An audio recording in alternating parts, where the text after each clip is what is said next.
To further combat inflation, we will not only be reducing the cost of energy, but will be ending the flagrant waste of taxpayer dollars.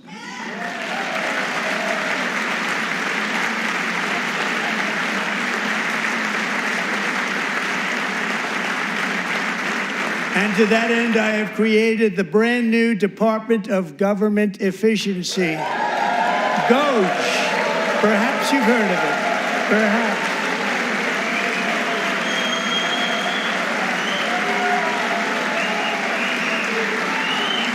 Which is headed by Elon Musk, who is in the gallery tonight.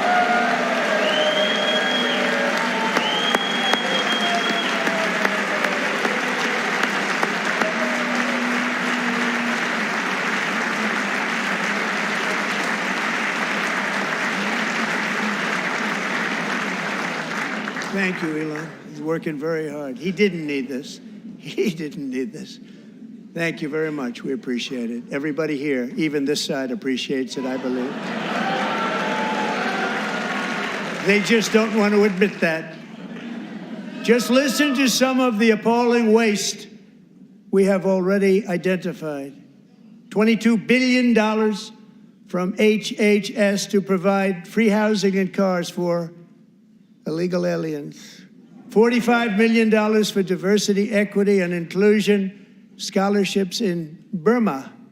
$40 million to improve the social and economic inclusion of sedentary migrants. Nobody knows what that is. $8 million to promote LGBTQI+ in the African nation of Lesotho, which nobody has ever heard of. $60 million for indigenous peoples and Afro-Colombian empowerment in Central America. $60 million. $8 million for making mice transgender.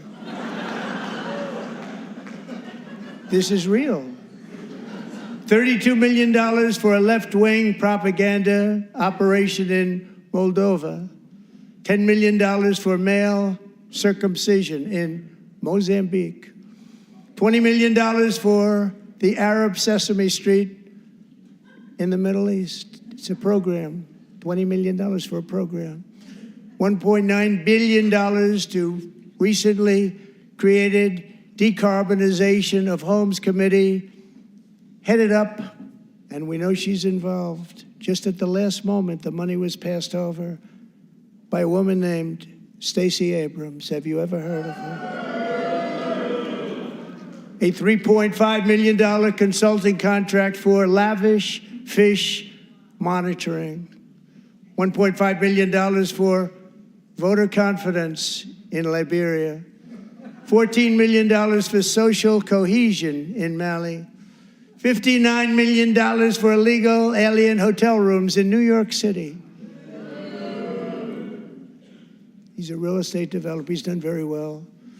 $250,000 to increase vegan local climate action innovation in Zambia. $42 million for social and behavior change in Uganda.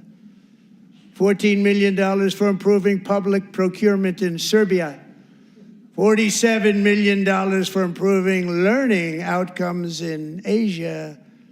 Asia's doing very well with learning. You know what we're doing. Should use it ourselves. And $101 million for DEI contracts at the Department of Education, the most ever paid, nothing even like it. Under the Trump administration, all of these scams, and they're far worse, but I didn't think it was appropriate to talk about them. They're so bad. Many more have been found out and exposed and swiftly terminated by a group of very intelligent, mostly young people, headed up by Elon, and we appreciate it. We found hundreds of billions of dollars of fraud.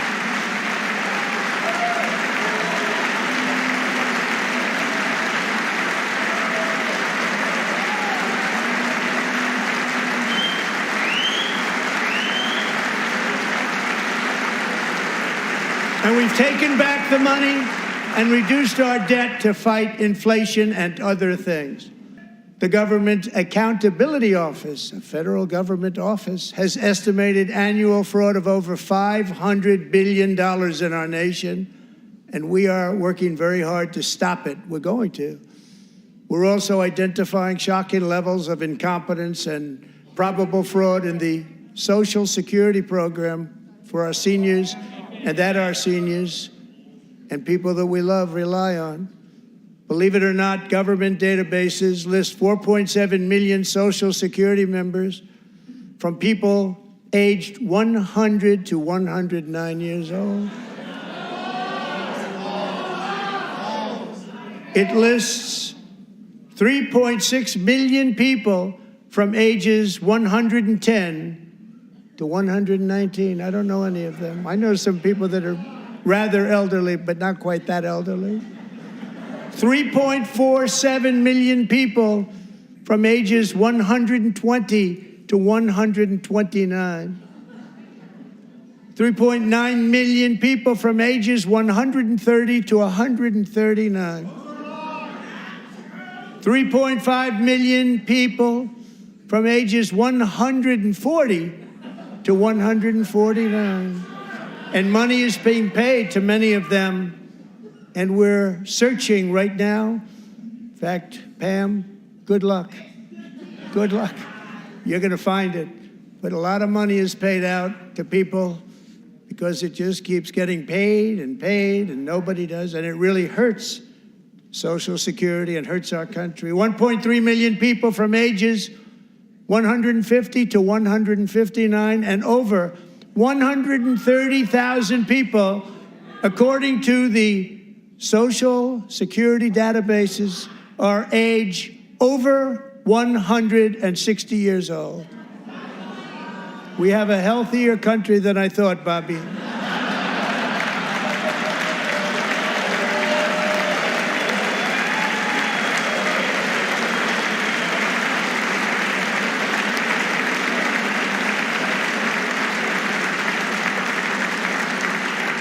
Including, to finish, 1,039 people between the ages of 220 and 229, one person between the age of 240 and 249, and one person is listed at 360 years of age.